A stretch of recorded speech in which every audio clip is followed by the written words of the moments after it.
আমাদের সবার ভীষণ favourite contestant, please welcome Bangaon Uttar 24 Pargana থেকে অয়ন অধিকারী।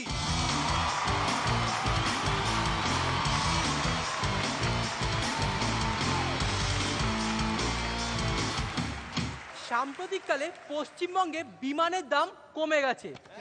শুধু বিমান নয়, রকেটেরও দাম কমে গেছে। এর ফলে কি হয়েছে? সাইকেল রিক্সার দাম বেড়ে গেছে। এখন তো প্রত্যেকে বাড়িতে একটা করে রকেট কিনে রাখছে। কেন জানেন?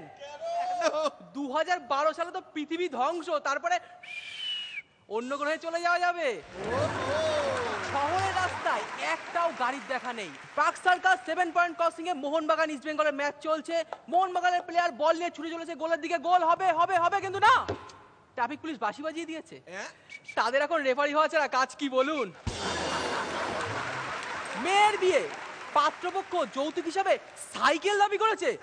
ভাবুন একবার, পাত্রী বাবা, বাবা আমরা গরিব মানুষ, এই দুর্মূল্যের বাজারে সাইকেল কোথা থেকে দেবো বাবা? একটা ফ্যামিলি রকেট দিচ্ছি, মুনে গিয়ে হানিমুনটা কমপ্লিট করে আসবে। দইদা বলো। বিমানের ভেতরে এয়ারোস্টেজরা সাইড ব্যবসা শুরু করেছে। আচ্ছা, এক্সকিউজ মি ম্যাম, ঝালমুড়ি, লেবু লজেন্স, কাঠি লজেন্স সব পাবেন। কলকাতা দুবাই লাইনে একমাত্র আমি চোখে জল আনা ঝালমুড়ি বিক্রি করি। নেমে গেলে আর পাবেন না। তাকে সাইড করে দিয়ে আরেকজন, এক্সকিউজ মি স্যার, অনেক তো ঝালমুড়ি খেলেন, এবার খেয়ে যান আমার পাকা পাকা আম। 6টা মাত্র 10 টাকা। নেমে গেলে কিন্তু আর পাবেন না। নিজে খান, বাড়ি চুনে নিয়ে যান। কেনাকাটা আপনার ব্যক্তিগত ব্যাপার, কিন্তু দেখাশোনা ফ্রি।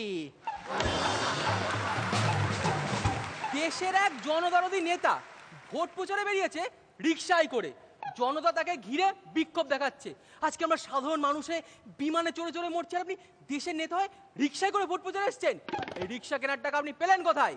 আমরা জবাব চাই, জবাব দাও। জবাব চাই, জবাব দাও। জবাব চাই, জবাব দাও। জবাব চাই, জবাব দাও। জবাব চাই, জবাব দাও। জবাব চাই, জবাব দাও। জবাব চাই, জবাব দাও। চিকুদা বলো তো, এই যে রিকশার দাম এত বেড়ে যাবে, এটা কারা প্রথম আন্দাজ করতে পেরেছিল? কারা? জানতাম পারবে না, জেনারেল নলেজ, বাংলাদেশ সরকার। কারণ তারাই তো প্রথম বিশ্বকাপ ক্রিকেটের ওপেনিং এ সমস্ত ক্যাপ্টেনদের রিকশায় করে ইন্ট্রোডিউস করিয়েছিল। আকাশপথে অতিরিক্ত যানজটের ফলে দেবতারা বাধ্য হয়ে সাইনবোর্ড ঝুলিয়েছে, সামনে গৌতম বুদ্ধের বাসভবন, বিমান আসতে চালান।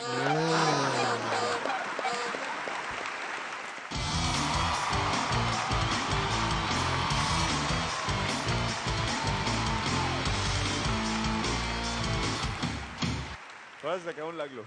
আমার তোমার পারফরমেন্স ভালো লেগেছে, কিন্তু একটা জিনিস বলি, তুমি প্রথমত খুব একটু তাড়াহুড়ো করছো, সেইটা একটা বড় পয়েন্ট। আর তারপরে কি, তুমি যেগুলো সমস্ত কিছু বলছো প্রত্যেকটাই খুব মজার মজার, কিন্তু সেই মজাগুলো কি করে জানি একটা কিছু সমস্যা হচ্ছে, যেখান থেকে আমরা সেই মজাটা তোমার কাছ থেকে পাচ্ছি না। একটু রিহার্সালটা একটু ঠিকঠাক করে করতে হবে। তুমি তোমার মধ্যে সবটাই আছে, কিন্তু কিছু একটা মিসিং। এনিওয়ে, তোমাকে কিন্তু খুব খাটতে হবে এটার জন্য। খুব ভালো।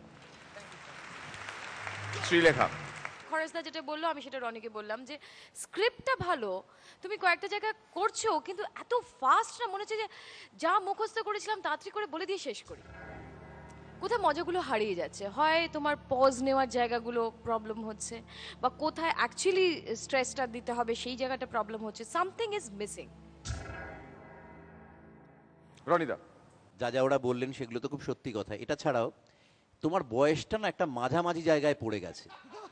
মানে ধরো একেবারে ছোটদের মুখে যে যোগগুলো ভাল লাগে সেই যোগগুলো তোমার মুখে ভাল লাগবে না। আবার তোমার মধ্যে একটা ভীষণ ভালো মানুষই আছে, তোমার মুখে, তোমার পুরো পারফরমেন্সে, সেটাই আবার খুব মাদ্রামো তুমি হ্যান্ডেল করতে পারবে না।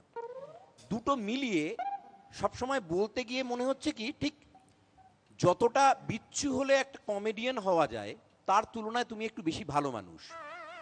কাজেই যদি তুমি টিকে যাও তাহলে তুমি যেখানটা এখন দাঁড়িয়ে আছো সেখান থেকে আরেকটু বোধহয় তোমার পাকামির চেষ্টাই করতে হবে, আরেকটু এনজয় করো বদমাইশিটা। Okay, all the best. Thank you sir. তোমাকে আজ কনফিডেন্স বিল্ডিং এর জন্য একটা কবিতা শেখাই।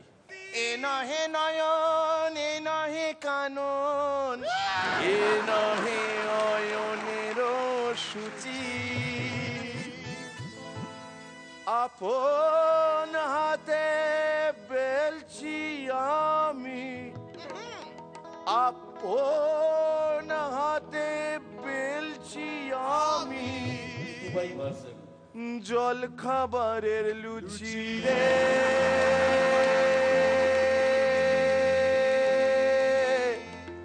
জল খাবারের লুচি।